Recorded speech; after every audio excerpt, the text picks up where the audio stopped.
Spesialis unit perbaikan dan restorasi peralatan lapangan Rusia beraksi dalam rekaman video yang diunggah di berbagai media sosial Rabu 6 Juni 8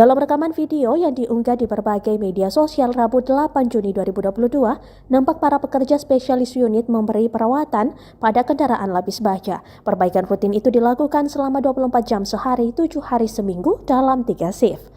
Pemeliharaan yang dilakukan itu diberikan operasi pada jarak yang signifikan dari lokasi penempatan dan dislokasi sementara. Para spesialis unit itu memelihara dan mengganti unit daya, kopling, transmisi, dan cairan teknis dalam segala kondisi cuaca. Tak hanya itu pula, mereka juga membantu prajurit Rusia mengembalikan peralatan ke unit canggih tepat waktu untuk terus melakukan semua misi yang ditugaskan, sehingga kendaraan lapis baja dapat digunakan kembali pada masa invasi di Ukraina.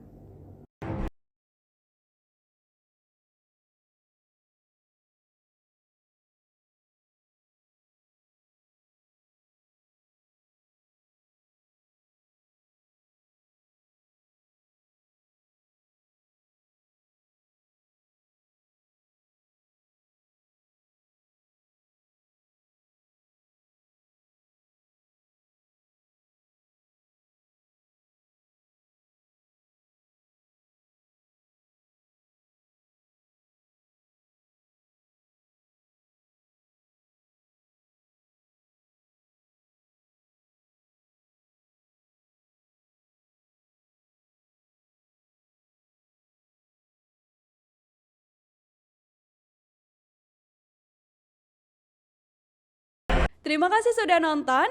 Jangan lupa like, subscribe, dan share ya.